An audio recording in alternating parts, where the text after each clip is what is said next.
Hello, everyone. Uncle Rob with you here, and Uncle Ryano is in Shreveport. How you doing today, partner? Woo, I'm doing good. I'm excited. We got some family in here with us today, old son.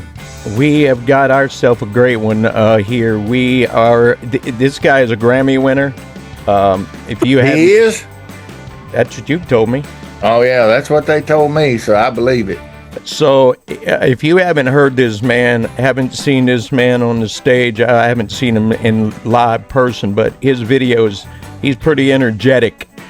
He's got that accordion going on. He got together with Anthony Bopsy down in Louisiana this past couple months ago. Got him a song out called Voodoo You Do. Sunny Sauceda, how you doing, man? I'm great. Good morning. Thank you for having me on. Hey, absolutely, my friend. Tell us a little bit about Sunny Sauceda for the folks that are not familiar with you. Man, I'm the worst about talking about myself. You'd be better than I am. I would say that I play accordion. Let me do something. Let me get in. I'll tell it. Sunny Sauceda was born into a musical family. He was built from birth for this. He is an entertainer, it encompasses so many things. He's also a dynamic performer. I mean, y'all, for real. He's leaving it all up there on the stage. He chooses the accordion. That's one of his primary signature instruments, but that's not his only. His heart is the biggest way that he connects with everyone. As someone who knows him off camera, nobody was looking. He's a beautiful, genuine, incredible soul, and I am proud to call him a friend and a true treasure of the state of Texas, Mr. Sunny Sauceda. Wow. Thank you very much. That's a good summary, man. That I like that. You good with that, Sonny? That works for me. That's perfect. I think we're the worst about talking about ourselves. Typically, as a rule, if you have to toot your own horn, you ain't doing something right. And I'm proud to toot it for you. I appreciate that. Thank you so much for your kind words. Music is what I've been doing my whole life, and done a whole bunch, and been blessed and privileged to just be at the right place at the right time.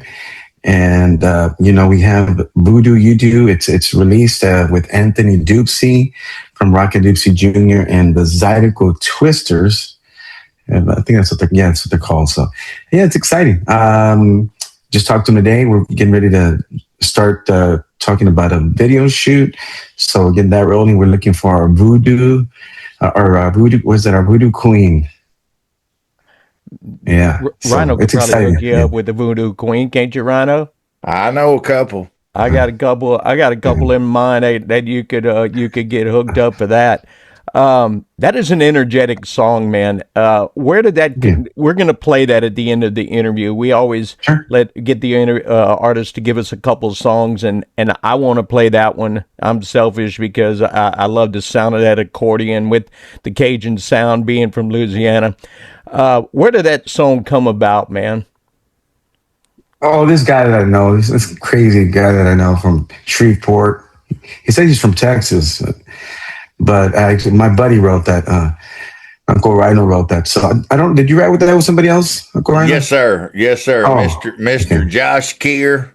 Josh Keir. He wrote Carrie Underwood's "Before He Cheats," songs for Megan Trainor and Adele, and he's a beautiful, brilliant writer. I was very close with him in the beginning of his realization and taking his what would become a huge presence in the songwriting world. I had an opportunity to spend a lot of time with Josh. Love him dearly. And that was one that was always a diamond, but people couldn't understand it.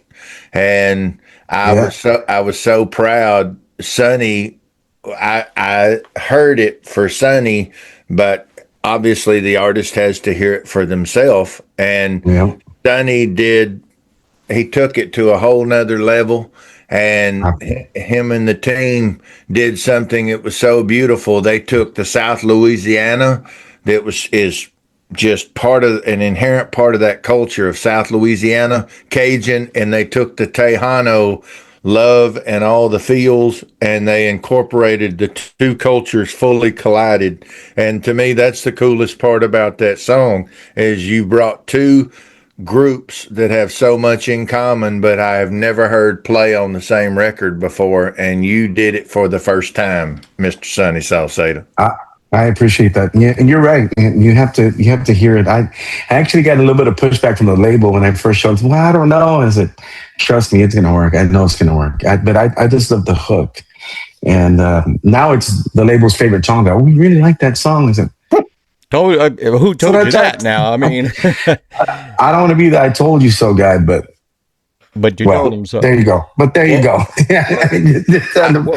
Well, I immediately got that feel. I mean, being I'm from Lafayette, Louisiana, and I mean, it's right in the heart of Cajun country. Growing up, when I was young, I mean, we'd always have family get-togethers, and I'm talking about 150, 200 people, and there was always accordions and the triangle and all that going on. Your Voodoo You brought me back to that 8-year-old kid back in, Lafayette, Louisiana for Christmas of 2000 or 1970, whatever. And I love that. I immediately hit on that, and it played on my syndicated show. I played it three or 4 weeks in a row. It's going to be played again this week when we run the interview. Hey, Rob. Yeah, bud. There's something unique about this, and this is something that gets lost repeatedly with true trailblazers like Sunny. I was on a panel in D.C., Washington, D.C. last week speaking, and it was me and a bunch of radio guys, and I adore my radio people. I absolutely love them. I don't say that as a business comment. I say that as a human being. I love anyone who dives in and assists the artist in spreading the message. If you treat music like a message, then that makes it a church. It's a kind of a church. And in any church that's really serious about spreading the message, you don't just preach to the choir. You have to step out of the building and preach to the street. You got to bring in new people, new minds, new hearts, share the word, spread the word. That's the only way it really spreads.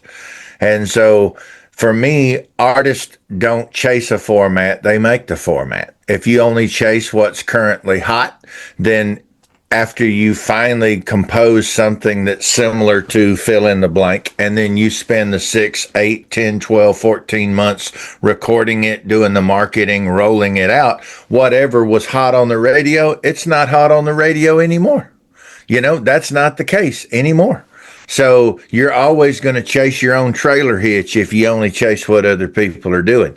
You have to know inside yourself, as you have repeatedly, what is Sunny, and where you want to take Sunny, and take all the people who love you and what you do along for the ride. And so a lot of times labels have to trust that. They signed you. They didn't sign a song. They signed you. So they have to trust you. And that's how partnerships work. And with the radio people, so often I don't know a single radio person I'm the one that broke this massive hit. They all play what people already like. So that's the problem. So trust the ones who create it. Do something different. Don't just be the lemming that follows the pack all the way off the cliff. Be the one that makes the new road that everyone else will start following. And that's part of one of the things I respect about you. I completely, absolutely love that about you. And I appreciate that. I'm proud of you and your whole team, buddy. Thank you. Well, it was a funny story with that song when Anthony Dupsy, I got to meet Anthony through my work with Texas Folk Life, and I said, man, I would love to have a real Zydeco player. I mean, I've been accused of being one. I said, but I want to bring somebody in who's, again, I've said this repeatedly, and I think I always say I'm going to be the Little John of country music, Little John of Texas country, or whatever you want to call Americana, and just jump on records and just kind of expand. Because I always see the accordion, as it's a worldwide instrument. So it, not only in Tejano, Conjunto, or German and polka, but this is an instrument that is all over. And so I wanted to expand that. I mean, there's no reason why I couldn't do other stuff with even like a Cajun player or I'm working on another track with Alex Meixner, which is he's like a polka guy. We're working on a trilingual, but it's expanding those things. And you're right. We don't follow trends. We create trends. And Yes, sir. the funny story is, though, here's the funny part. When I got Anthony to record the song, he leaves the studio. He calls me. What they think about the track? He says, yeah, they like it. I said, I'm like, who is they? He said, yeah, the guy that sang it. I said, the guy that sang it? He said, yeah, the white guy that sang it. I said, Anthony, that's me. Yeah. he's like, that's you, what? Yeah. It was just the funniest thing because my singing voice is very different from my speaking voice. It's the craziest thing ever.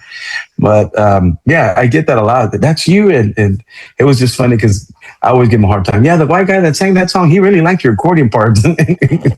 Well, you've got such a strong vocal, and your vocal has great tone and great diction. And that's one thing that I really, all the Texas artists that I'm working with right now, I really push that.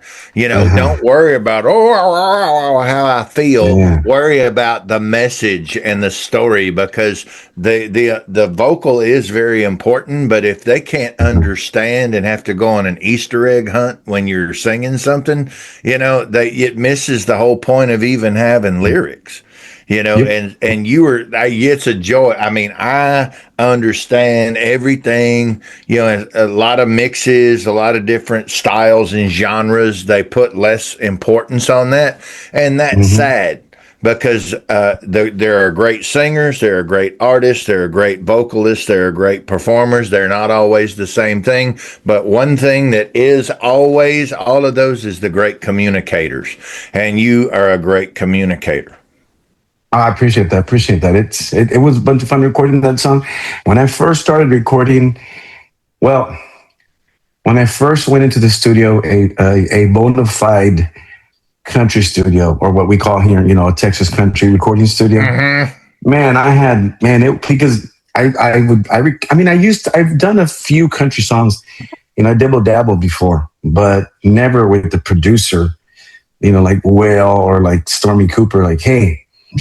And so, or Abe Mack. And so I had trouble in the beginning, but now here's the funny part. I actually struggle recording Spanish music now. How about that? Because it's so different. That's a 180 change. Yeah. I mean, I was in the studio working on a Spanish version of one of the country songs, man, and I had the hardest time. I'm just so used to singing country now. And because I'm fully immersed, how you say. So, but it's been amazing, and I'm glad I got to record that song, and I really enjoyed singing that song. We're actually going to start doing it live this weekend. That was my next question, how the reception was out there. So you have not been playing it live yet? We haven't played it live yet. No, we haven't played it live yet, but everybody's enjoying the song. Everybody's loving the song. They're going to go crazy, bro. We're getting a bunch of great feedback for the song. And so it's exciting. These things are really exciting. Radio's always, it's a tug of war between digitals right now and terrestrial radio, because digitals and, the DSPs want something every 12 weeks.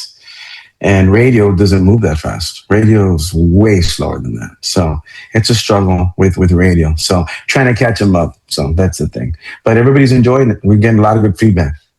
That's the job of the song.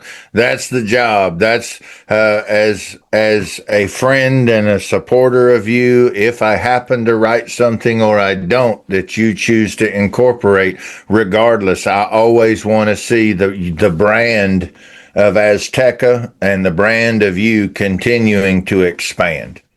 So that's I feel like the song's doing its job if it's doing that for you, and I'm proud. Mm-hmm. Absolutely. Well, I appreciate that. A fun song. I can't wait to record more. So it's just, now it's become a normal thing for me to be recording. But I remember when I first did my first cut, which was Womanizer, and I could not believe it. Like, we were putting out our first, country single and it seems like for people that are not in the business on that side of the business, it may not be a big deal, but it's a big deal. It's a really big deal. And so it's exciting. So it's easy to forget because we're just working. So it's hard to slow down and really think, you know what? Wow, all this is happening. So maybe sometime down the road, I'll look back and say, wow, we did all that, which usually happens. What does Vic think about it? That's what's most important. She's the boss. No, she loves it. She loves it. Awesome. She absolutely loves it. Yeah, she loves it. Everybody's on board. Everybody's loving the song, and getting good reviews. And so I can't wait to see the reaction on this coming weekend. You're on the road a lot, man. You play a lot of gigs, bro. Sometimes it doesn't feel like we play enough, but then sometimes we always want what we can't have, right? If we're not playing enough, we want to play more. Then we're playing too much, and we want to slow down. So we're never really happy. But right? That's true. Like man, I need to do this. I need to do more of this, and then before you know it, you're too, just spreading yourself too thin. We're 1 week out from the scholastic summer ending for us. And so what seemed to have been a slow summer for us, it seemed like, man, this summer's not going to end. Now we're a few days out. Now we're like, okay, you got to enjoy it. Squeeze all the last few drops out of summer, squeeze all the juice out of it. You got 13 days left, and we're like you said, we're going to be in the fall solstice, I guess is what it's called, September 1st. There's been a lot of times that people saw me with my head sticking out the window of a train. I wasn't looking out the window. I was looking for a place to jump. That thing was going too fast. And I know exactly what you're talking about. You want to ride and you want to go faster. And then inherently, each person has their own threshold with life and things going on. And you're like, man, I need to just take a beat. I've just got to catch my legs back underneath me. So that's the curse. If the booking agent does their job right, now you're begging for time off. So there you go. Exactly. Tell us a little bit about your Grammy, man. That's exciting. And how did that come about? Oh, and that was a total glitch or fluke. I don't even know how that. I mean, a lot of that is being at the right place at the right time. I was asked to be on this record. It's really three.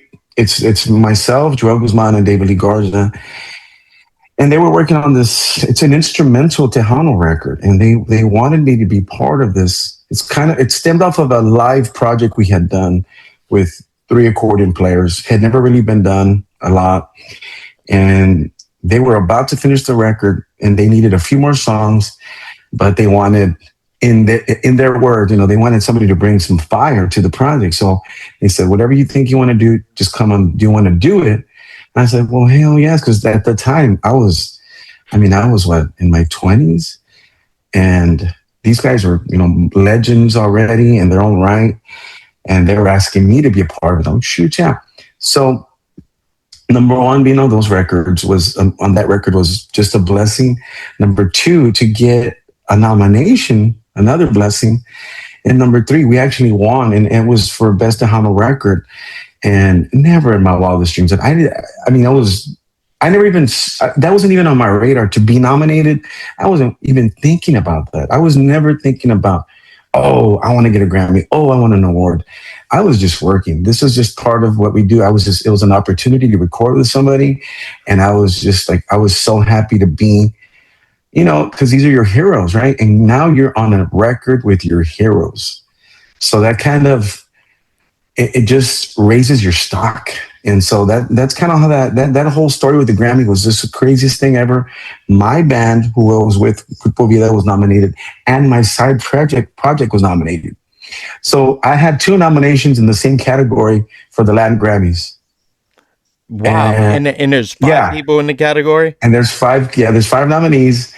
So, I mean, it was the funniest thing because we were supposed to play in Arizona that week of the Grammys. We had an RV and it broke. but I had already done all the promotions for the dance. We were going to do a few shows on the way to LA, and I had already done all the promotion because I was the guy that did the interviews for the band. And the guys were like, well, we're going to have to cancel. And I think I probably got in a fight with I was me against the whole band. And I was like, no, we're going to get in a van. I don't care how we get there, but we squeezed 9 guys in a conversion van. I mean, we were sleeping on top of each other. Wow.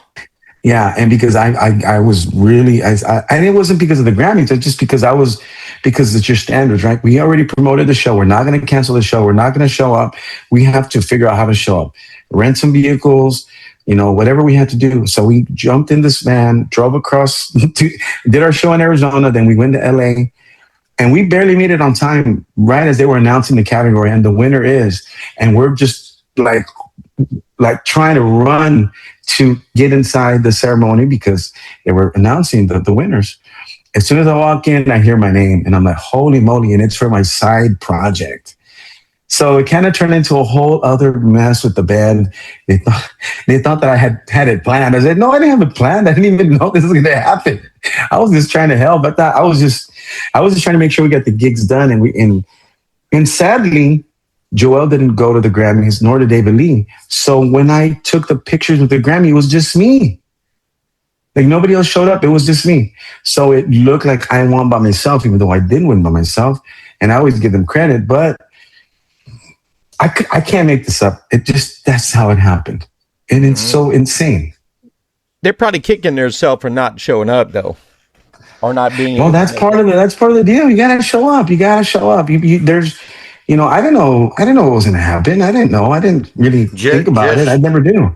Just remember that when you do things the right way and you try to be a light, you try to be a bright spot, and you try to do things the right way, it's so funny how people's own actions or inactions will be the very reason that they choose to reject you. And rejection is protection in the long run. So for what it's worth, I'm just saying, keep shining, baby. It was the craziest thing ever. And then, it turned into a whole mess with the band that I was with. And, but, I think my worst and best attribute is I can't hold a grudge. I cannot be mad at it. I just don't have the energy for it. I don't have the energy for it. A lot happened, but, like you said, just shine bright. You do things right. I don't want anybody to lose. I think there's room for everybody. Do you have the Grammy in a case at the house?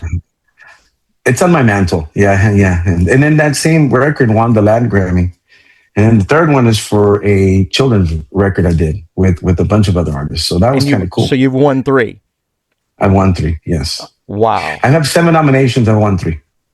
I mean, you're almost 50%. Who can say that, man? I mean, you got 3 Grammys. Nobody can take that away from Sunny Sauceda. I don't even have one. That's the thing. So that everybody needs to understand. Hey, Sonny, right send him one, and then he can say he's got one. No. Well, he's got 3, man. He could share one. No, it's an honor and a privilege, and it always needs to be seen as such. For anyone, whenever there's been times in the past where it's been in question, and that's sad because with different ones, whenever that's questioned, they devalue all the people who were worthy of it. So I don't ever want to see that happen. No, it's a blessing for sure. Jim Carrey tells a funny story. I don't know if you heard it. What does 2-time Emmy winner John Kerry dream about? He dreams about how can I be 3-time Emmy winner, Oscar winner Jim Carrey. Yeah, but we don't do it for that. We really don't. I mean, it's nice and it's a blessing and it's a privilege and an honor. But I think that the connections we make when we're making music, the hearts we touch whenever that song is played, the stories when people come up to me, hey, that song you did saved my life. That song you did, we played it it was our wedding song, or my baby was born when we heard this one song, or we were at your show, so, and then they bring the baby to the show as she went into they went into birth. I mean, they went into labor at the show, and they come back and tell us a story. That's the real, just the joy and the just, you can't, no Grammy can replace that. No, to play an accordion in such a way that unborn children start to dance and break the water, that's a whole thing right there. You induced labor, son. There's a song in there. There is. Somewhere, yes. See, now induced labor. That's literally the river dance. I'm just saying, that's literally the river dance. Your story about them hearing that when their baby is born is a lot better than what was going on when my daughter was born. Mm-hmm. Jerry Springer was on, and the topic was who's the baby's daddy. So, oh my God, your story is much better than mine. And I'm serious. That's serious as a heart attack.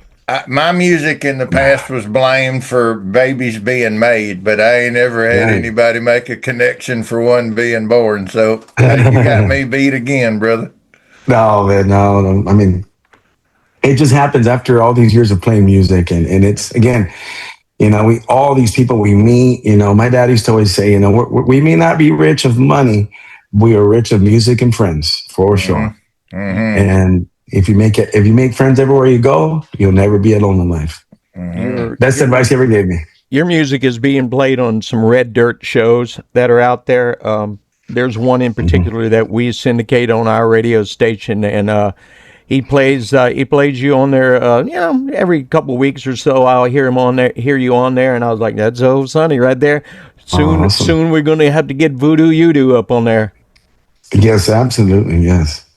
I want everybody to hear it, man. I mean, I literally do, because the first time Ryano sent it to me, I heard it, I was like, I think it was like a rough cut. It wasn't even the final cut, and I was like, this is pretty good. This is good stuff. Ryano's like, you ain't heard nothing yet, but bro, you wait till you hear the final cut. And when I got that final cut, I was like, I probably listened to it about 8 or 10 times because of the energy, man. It just like, you can't listen to that and not want to get up and move. I mean, I can't even walk, and I wanted to get up and start dancing. You know what I'm saying? I get you. I appreciate that. Thank you so much. Absolutely, man. So I gotta know, man, what made you growing up decide I want to play accordion? No guitar. Do you play guitar or any other instruments, or are you solely accordion? Or actually, I'm not even an accordion player. I'm a bass player, and I play bajo sexto, which is kind of like a conjunto Spanish guitar. It's in the guitar family. Dibble dabble in other instruments like drums and keyboards and saxophone but accordion was the last instrument I really picked up, and I've always said like I jumped the line. So meaning I didn't go through the normal process because I never liked the accordion. I never liked the accordion. It was such a weird thing. Like I couldn't because my dad had a conjunto, which is kind of like what bluegrass is to country, very folklore, folky. And my accordion player, he'd leave his accordion at the house sometimes, and I get it. I was a little kid. I was like, how does this thing work? How does this machine work? And I couldn't figure it out. I'm like, I don't know. And I was like, give me the bass or give me the guitar. He's like, nobody ain't got no time for that. I was like, I don't know what this is. How do you do this? And then finally, when I was like a teenager, I started taking it apart and figuring it out. But the accordion just kind of happened by accident. I auditioned. Okay, so my start in Tejano, I went to audition for bajo sexto, which is kind of like a guitar. It is a guitar, but it's it's kind of a bassy guitar. It's kind of hard to explain, but it's tuned like the bass, but it's a guitar. It serves the rhythm of the guitar. So it's a guitar. It's a rhythm instrument. I went to audition for that instrument. The accordion player who was going to audition for accordion was running late. So my dad always being my dad, he was a truck driver. He's like, if you're an hour early, or he said, it's better to be an hour early than a minute late. So he just like hammered that into my head, like every day. So I showed up early, and they're like, hey, well, we heard you kind of play accordion, or I said, yeah, I play here a little bit. And I played one polka, and the rest is history. The guy that was going to play accordion was running late. I played the accordion, and they said, you got the job. I'm like, what do you mean I got the job? I'm not. You got to wait for the other guy. Like, what, you going for the guy? And he did play, but they were like, the guy couldn't do it. But I already had a lot of experience. I was already experienced in the fact because had been playing music since I was 5. So those guys were kind of new musicians. Like I was the youngest, but the most experienced. So accordion was kind of by accident. It kind of, again, I didn't go through the traditional steps, like learning basic polkas, basic different kinds of instrumentals. I just went straight to playing in a band that was signed to Sony, and was this Eddie Gonzalez was just a rising star, and it kind of just it propelled me it seemed like it was overnight, but I had been playing again since I was 5. But in terms of accordion players, I was put on the spotlight very early. I mean, playing the Alamo Dome at this big Tejano Music Awards show, and I was a really new accordion player. And people were just like, what in the world? But I already had that kind of behind me. This guy's been in the music for a while, big conjuntos. So that's how accordion happened. But that tells me you are good under pressure, my man. And they give you lemons, you make lemonade. I just did the best I could and had a good time. But I'm going to tell you, you said you never was an accordion player. You're faking it until you're making it, bro. Because I'm telling you, you know what you're doing with that squeeze box. I still feel I'm still learning. I feel like I'm still learning. You never stop learning. But these new kids these young kids that are playing accordion, and they start the natural progressions, learning all these instrumentals, and they cannot play because they're starting from the beginning. And they're learning, all they're doing is instrumentals. What they don't know is the show part. They don't know how to entertain. And I kind of I had no choice because we don't use a lot of instrumental songs in with the show band that we had. There was no room for it. See, growing up in Louisiana, I listened to the legends of that accordion. You had Joel Saunier, you had Wayne Toops. You had all these legends of the accordions, and I'm going to tell you, man, I'm going to rank you right up there. I know you're not from Louisiana, but man, that sound is like real. And we're going to listen to that song here in just a minute. I know you got to run, Sonny. I do. And I 100% appreciate you spending a little time with us today. We're going to get you back on when things slow down a little bit here, hopefully in about 3 months. By that time, Voodoo You Do is going to be heard all over the world. Your audience is going to love it. I know they're going to love the heck out of it. I appreciate that. Thank you so much for having me. So we're going to play 2 songs by you. Mm-hmm. Voodoo You Do is going to be one of them. Mm-hmm. What is another song you would like us to throw in there for you? I think we should probably do Faster Than the Speed of Love. That's another favorite. We will get both of those on for you. Yeah. Ryano, you got anything for our distinguished guests today, man? I'm just very proud of you. I'm proud of the human being that you are. I'm proud of the team that's wrapped around you. And I love what you do. Thanks for joining us and being a valuable member of the tribe, baby. Man, I appreciate that. Thank you. It's great to be on, and I appreciate y'all having me. And thank you for writing such a great song. Thanks for letting me record it. You did it. You did it. You took it to a whole nother level. Y'all check him out. Sunny Sauceda. He's got a ton of great. I love Ring of Fire. I think that's an incredible track that y'all went in and laid down. Thank you. That was wicked. Huge testament. I think Cash and old Husky would be proud of that. And I think same thing with Faster Than the Speed of Love. I was honored with that release that you chose to put your stamp on. Mitch Ballard, my beautiful friend that connected us. He's an amazing force in Texas. And Voodoo You Do. I mean, you just keep doing it, baby. Yes, sir. Thank you so much. Tell us the name of that one song one more time. I didn't quite catch all of it. Faster Than the Speed of Love. No, the one that you wanted us to play. Faster Than the Speed of Love. So you want that one. Okay. We'll get Faster Than the Speed of Love, and we'll have Voodoo You Do. Sonny, you have yourself a great rest of the summer. We'll check back with you real soon, man, and we appreciate you hanging in there with us. All right. Thank you, guys.